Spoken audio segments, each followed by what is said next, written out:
Well, good morning, guys. Good morning. Here we are. We're in the dark. Last week we were in the light. I don't know, time change. I don't know how many of you guys is it an encumbrance to have this time change? How it affects you? Yeah, most of us. If you had your druthers, would you prefer daylight savings time year-round or standard time year-round? Daylight. I would prefer, and why is I feel that way. What are your thoughts? Why would you choose daylight savings year-round? I don't have to get up now until it's light. Yeah. I love it staying light longer in the evening. I like the light. I like more light in the evening. I enjoy the evening. Yeah, I do. Yeah. So, well, there we go. We got our problem with daylight savings time is I have 3-hour students in Arizona. Oh, you've got a problem all the time. Well, half the year. Yes. Well, and Yeah. you get up in North Dakota, sometimes the kids are going to school, well, they're always going to school in the dark anymore, I guess it doesn't matter.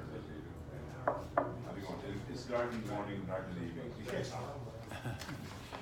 Well, this morning is March 13th. Everett and I know that, and you guys, thanks for singing happy birthday to us. But it is the week of St. Patrick's Day, which will occur this year on Sunday, the 17th of March. And according to our tradition, we want to read the breastplate, which is attributed to St. Patrick, dated his life occurred 385 to 461 AD. Powerful, powerful prayer. And so in our manner of tradition, let's quiet our hearts and just listen in as I read the breastplate of St. Patrick. I arise today through a mighty strength. The invocation of the Trinity through the belief in the threeness and confession of the oneness of the Creator of creation.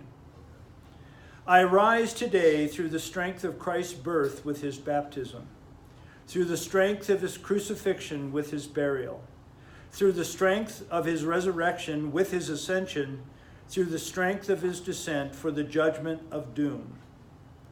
I arise today through the strength of the love of cherubim, in obedience of angels, in the service of archangels, in hope of resurrection to meet with reward. In the prayers of the patriarchs, in the predictions of the prophets, in the preaching of the apostles, in the faith of confessors, in innocence of holy virgins, in deeds of righteous men. I arise today through the strength of heaven, light of sun, radiance of moon, splendor of fire, speed of lightning, swiftness of wind, depth of sea, stability of earth, firmness of rock. I arise today through the strength to God to pilot me, God's might to uphold me, God's wisdom to guide me, God's eye to look before me, God's ear to hear me, God's word to speak for me, God's hand to guard me, God's way to lie before me, God's shield to protect me, God's host to save me from the snares of devils, from temptations of vices, from everyone who shall wish me ill, afar and near, alone and in multitude. I summon today all these powers between me and those evils, against every cruel and merciless power that may oppose my body and soul, against incantations of false prophets, against black laws of pagandom, against false laws of heretics, against craft of idolatries, against spells of witches and smiths and wizards, against every knowledge that corrupts man's body and soul. Christ to shield me today. Against poison, against burning, against drowning, against wounding, so that there may come to me abundance of reward. Christ with me, Christ before me, Christ behind me, Christ in me, Christ beneath me, Christ above me, Christ on my right, and Christ on my left. Christ when I lie down, Christ when I sit down, Christ when I arise, Christ in the heart of every man who thinks of me, Christ in the mouth of everyone who speaks of me, Christ in the eye of everyone who sees me, and Christ in the ear of everyone who hears me. I arise today through a mighty strength, through the invocation of the Trinity, through belief in the threeness, and through confession of the oneness of the Creator of creation. Wow. That's powerful, isn't it? Wow. All righty.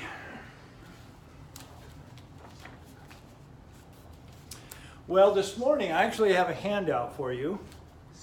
Bill, would you mind handing this out to the guys? And what I have attempted to do is put the prologue into a graphic representation of how I perceive the flow of the text. Now, I'm not suggesting that John created this when he wrote this 2,000 years ago, but it is a tool that helps me understand. And as we finish up the prologue this morning, we may move into next week just because of time. But we've spent now, this will be our 9th week on the prologue, and we will either wrap up this morning or next week, depending on how we go this morning. But we're going to use this as our guide as we move through.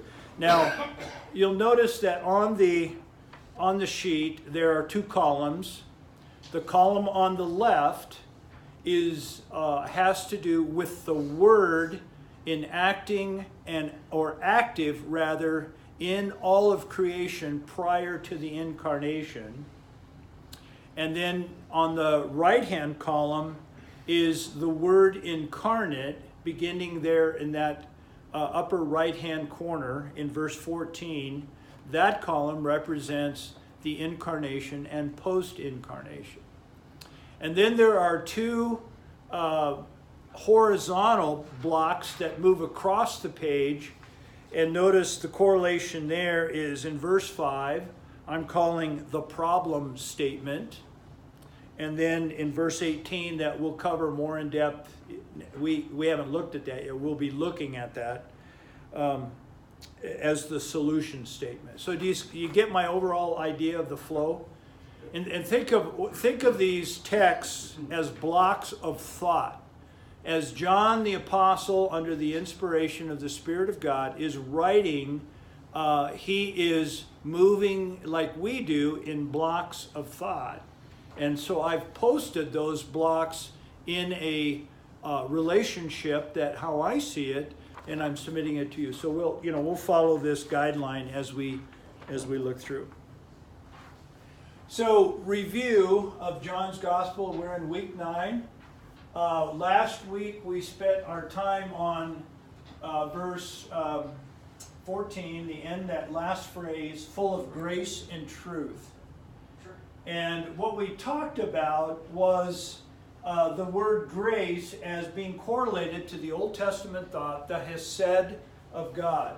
The Hesed, the grace, the loving kindness of God, as represented through Jesus Christ. Well, I believe, and what I've been teaching, is that the Hesed of God has been active through the Word ever since the get-go, since creation. We've spent a great deal of time talking about that. And John couples the idea of Hesed with truth. And I made an attempt at that coupling. Grace, just as the Word has continued to seek relationship throughout all of history, the Word now dwelling in flesh extends God's Hesed to all that exists. And then truth, all truth originates, resides, and extends from the Word. The Word now dwelling in flesh is the one and only, and then I've got this little phrase that I coined, the ultimate control point, the locus, the central point for all that is. Thus, all that is will ultimately be aligned in reference to the incarnate Word. And then last week, I used this illustration from Hoover Dam because I'd been there in January. And this is a picture I took from the big suspension bridge over the canyon, looking back at the dam near sundown, which if we didn't have these little lines here, that'd be a pretty cool picture. Those power lines coming across there. But those darn power lines. What's that? Those darn power lines. Yeah. Hoover Dam control point. So, I've been to Hoover Dam, I think 3 times in my life, 3 or 4. And this time what really captured me were these control points. I was standing about right here looking over, and I could see these pillars here. And I got to thinking what those were. And then when we went into the museum, it described those and explained what those were. And they were control points. And they look like this. This is the top of that. I drew a little yellow line here. Here's where that control point is, right there. And then everything points to that dot right in the middle of that triangle. And what they did is they set up their surveying equipment, and they would shoot, lines and do trigonometry, and then they would correlate everything that is happening here and that was constructed had to reference back to those control points. Now, my point in this all is that everything that was created and is being sustained, everything points back to one point. And that point is Jesus Christ. Actually, the Word. And Jesus Christ, the human, is it God incarnate, the Word incarnate. So everything that exists. And so as we traject out, we find, you and I, and all that exists, finds our meaning and purpose and life and light in this one control point. Everything comes back to not multiple control points, but only one. And that's the idea here, is that in Him we live and move and find our being. Right there. One point. That's just mind-boggling to me. So now what we want to do is move on, and we've spent a great deal of time on this, and I want to review it and work through it quickly, because this is going to set the stage for the entire book, the prologue. So John's prologue taking shape, and you have a picture of this. We're going to build it out in blocks of thought, but you have the completed sheet in your hand.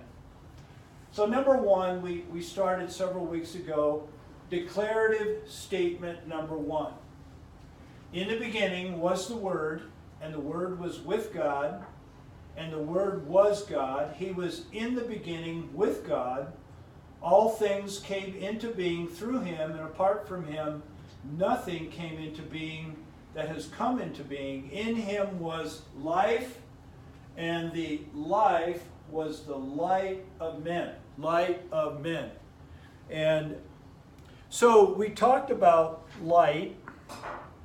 Actually, let me move on. That light is going to be a key word that goes through the text.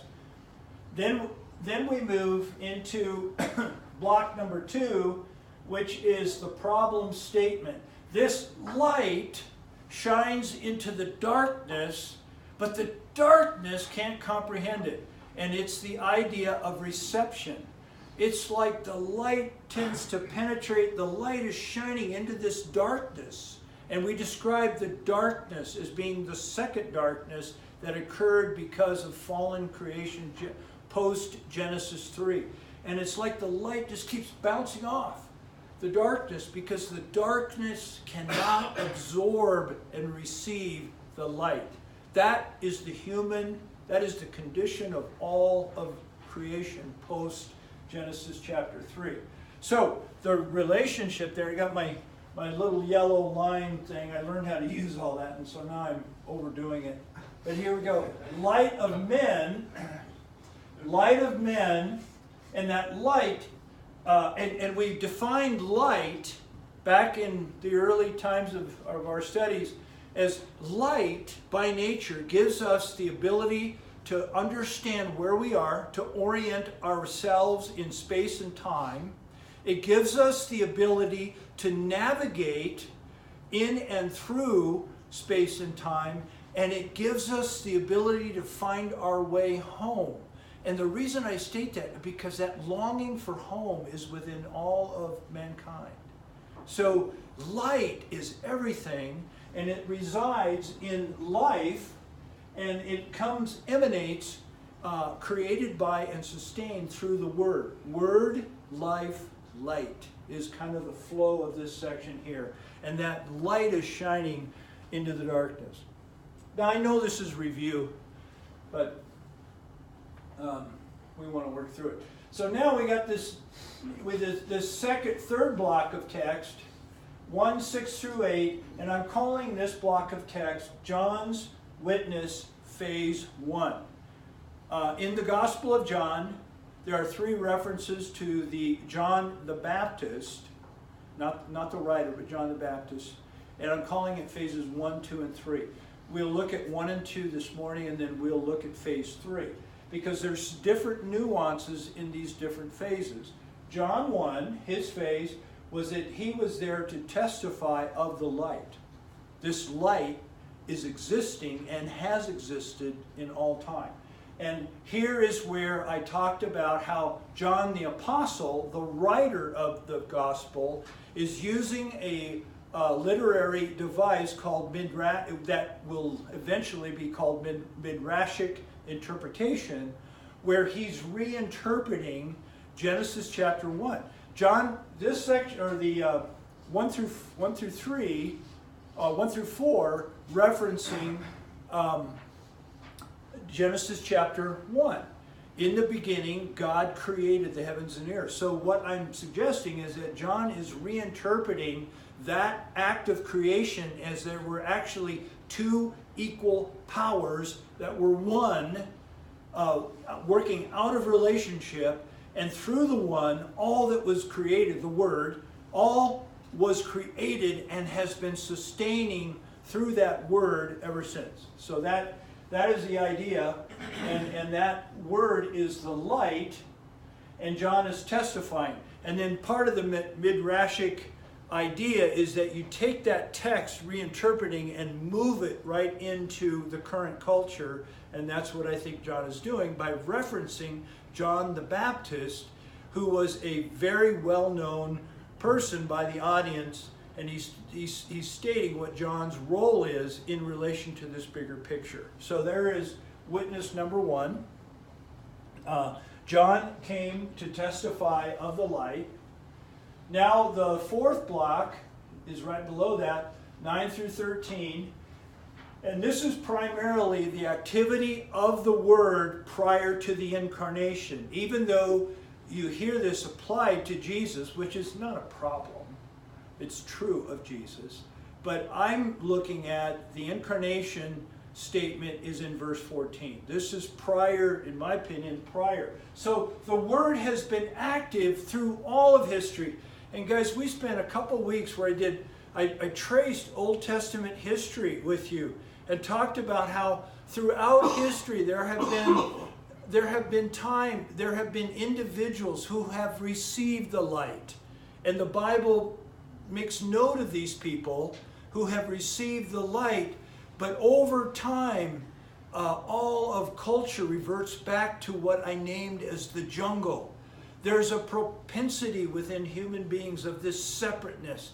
And as we explained, this separateness manifests itself in 3 primary sins. And those sins are comparison and resistance and dominance. And all of culture tends to move towards that, respond under those three propensities in creating this thing that I call the jungle. This jungle that exists. But within the jungle, there are those who receive the light. Okay, that's the idea. And we trace the Old Testament during this time of our study. And now this moves us to the top right block. In John 1:14 is now in comparison. Now for the rest of this, as we fill this form out, we're going to look at how these two blocks of thinking are parallel. And notice, there's a relationship. Declarative statement 1, declarative statement 2. The Word became flesh, dwelt among us. We saw His glory.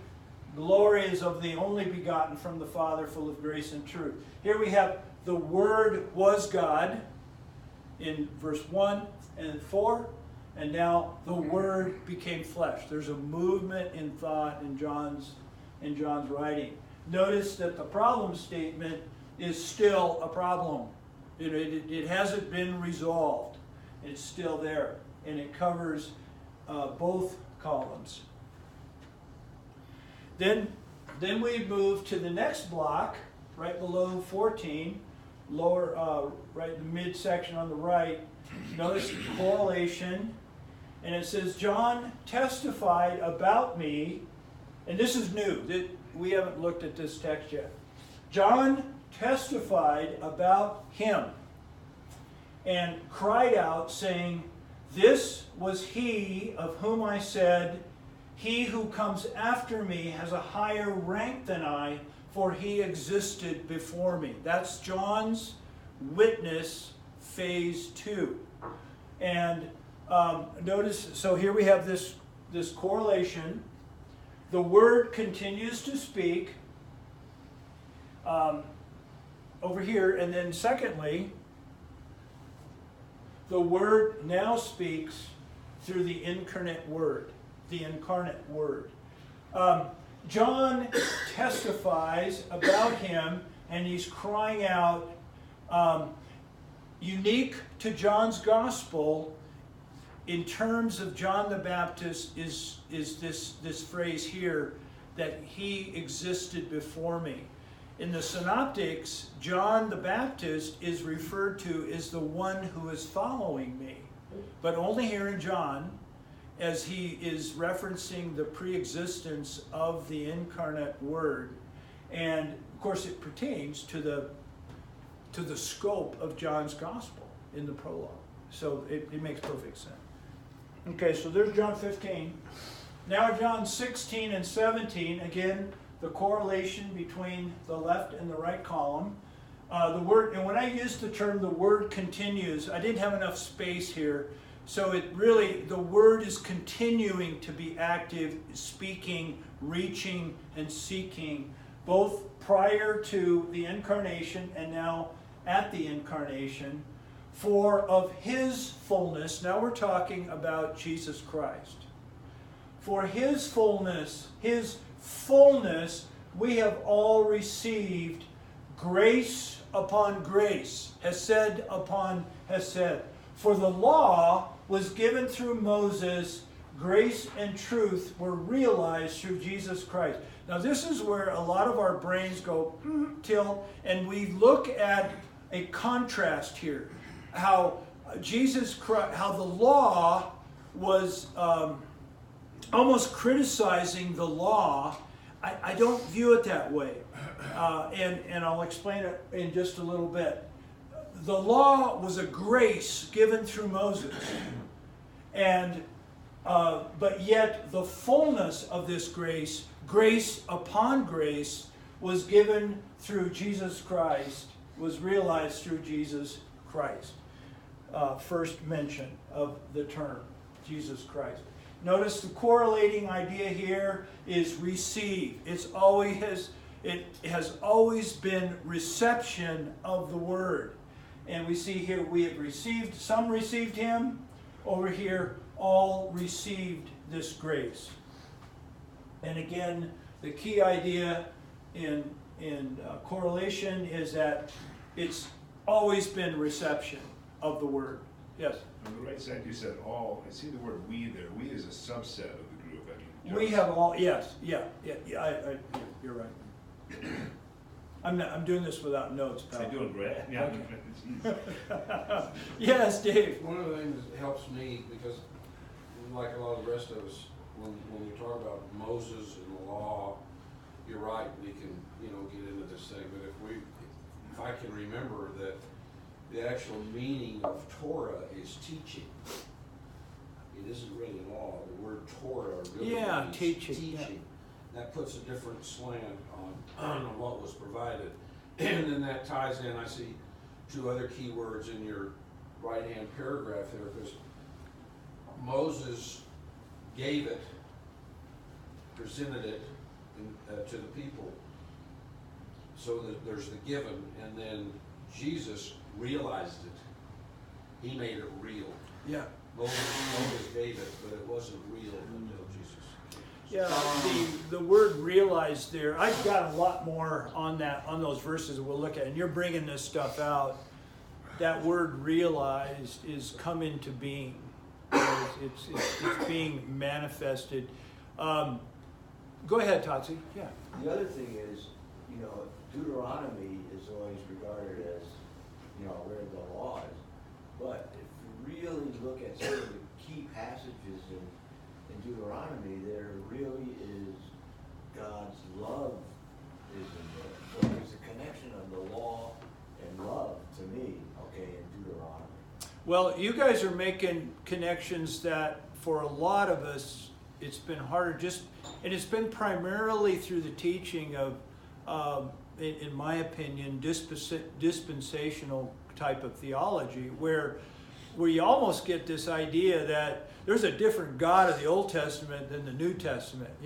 I like that New Testament better than the Old, but I'm of the impression that there is a flow and there's a unity throughout all of sacred history, and that so therefore that has bearing on that. You're nodding back there.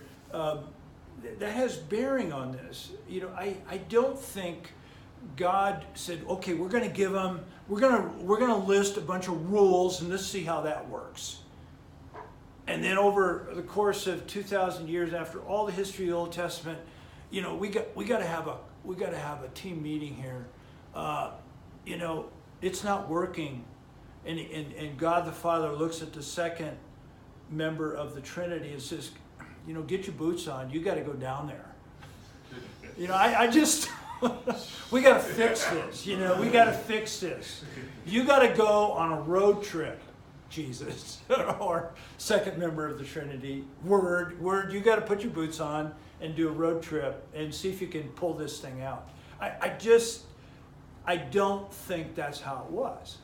However, there is huge mystery in why time over time this sacred history was unveiled. I don't have an answer for it, but I cannot accept the idea that God is white knuckling it in heaven and saying, okay, let's try this. I just don't say that. Do you have a comment? Always when I right now. I have learned to read you, and I've misread you. No, that tension is there, and there's always a lot of answers that almost have to get flipped, because if you don't see tension there, then you really haven't wrestled with this, because there's a tension. Yeah. Because Jesus at some point says, call down fire on him. You Yeah. know the nature of your father. Well, I thought it was pretty clear. No. Jesus says no. So all that stuff resonates in this theme. We perceive that God of the Old Testament is angry, wiping out people and so forth. And, Tatsi brought out in Deuteronomy the loving, and we're actually going to look at some of this from Exodus. I believe the very nature of God Almighty is one who extends love from the very get-go of Genesis chapter 1, and reinterpreted by John under the inspiration of the Spirit, is giving more detail of that creation act and sustaining act in John chapter 1. You know, that's my perception. Although the judgment and wrath of God is something real and to be reconciled with. And I think Jesus Christ is a key figure to that subject. So, anyway. Let's look at one more text, and then I'm going to leave the detail of this interpretation to next week. But here is this is just a review, and then to show the context, the flow out of 16 and 17 is now what I call this solution statement to the problem, addressing the problem statement above. And the solution statement is, John makes this statement saying, no one has seen God at any time. The only begotten God, who is in the bosom of the Father, he has explained him. And at first reading, you think, God, where is he? What is he talking about? Well, next week we'll be looking at that and looking at 15, 16, and 17 and 18 in more detail and pulling out and wrapping up the prologue. And it'll be so cool because it'll be 10 weeks of introduction. You know, that's a better way to end than 9 weeks, which is today. So we'll finish that up next week. Can I just add one Yeah, more thing? yes, you can. I think I've been studying Dallas Willard's interpretation of, just as you're interpreting for us, and I think you're right together. Yeah. But there's a wonderful speech